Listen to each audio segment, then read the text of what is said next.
कृष्णा दोस्तों, कार्तिक माह के वो 5 दिन विशेष कौन से हैं जिनमें आप पूरे कार्तिक महीने का पुण्य प्राप्त कर सकते हैं। वो विशेष दिन कौन से होंगे, इसके अलावा आप जानेंगे कि देव उठनी एकादशी कब है। तो दोस्तों मैं आपको बता दूं, पंचांग के अनुसार कार्तिक माह की देव उठनी एकादशी, जिसे प्रबोधनी एकादशी भी कहा जाता है, वो 12 नवंबर दिन मंगलवार की होगी। और आइए जानते हैं वो 5 दिन कौन से हैं जिनका वर्णन खुद भीष्म पितामह ने धर्मराज युधिष्ठिर से कहा था कि इन 5 दिनों में कार्तिक माह के जो इन कार्य को कर लेता है वो पूरे कार्तिक माह के पुण्य को पा लेता है। तो दोस्तों वो दिन शुरू हो जाते हैं देव उठनी एकादशी से लेकर पूर्णिमा तक के 5 दिनों में आप इन कार्य को करते हैं तो आपको पूरे कार्तिक माह का पुण्य फल प्राप्त होता है। दोस्तों ज़्यादा विस्तार से बताऊंगी तो वीडियो बहुत ही लंबी हो जाएगी, इसलिए छोटा करके बताती हूँ। तो दोस्तों आपको इन 5 दिनों में अपने स्नान के जल में थोड़ा सा गंगा जल मिलाकर स्नान करना है और ये स्नान आपका सुबह 6 बजे से पहले हो जाना चाहिए। इसके अलावा दोस्तों आप सुबह और संध्या के समय 5 कल्प वृक्षों में आपको दीपदान करना है।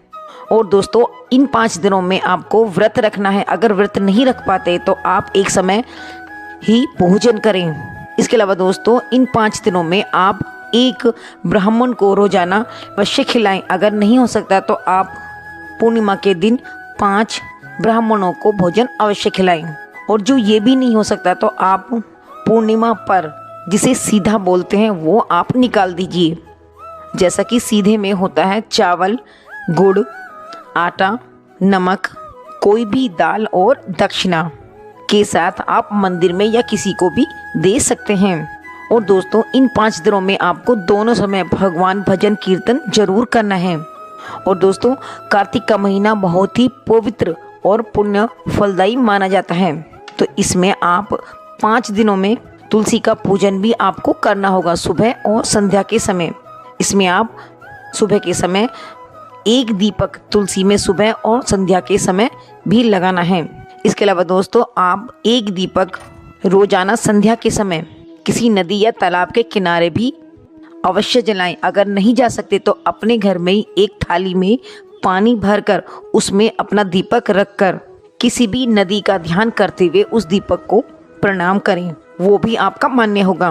तो दोस्तों ये उपदेश भीष्म पितामह ने धर्मराज को दिए थे और धर्मराज ने अपने 5 दिन जो कार्तिक माह के थे अंतिम दिन वो भगवान श्री कृष्ण को सौंप दिए थे। तो इसी प्रकार उन्हें सभी सुखों को भोगकर स्वर्गलोक की प्राप्ति हुई थी। तो दोस्तों आपको कार्तिक माह के इन 5 दिनों में ये सभी कार्य करने से आपको पूरे कार्तिक माह का पुण्य फल प्राप्त होगा।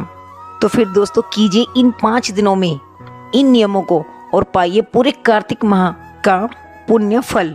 और अब आप सभी की मंगल कामना करते हुए फिर मिलती हूँ नए एक टॉपिक के साथ। राधे राधे, जय श्री कृष्णा।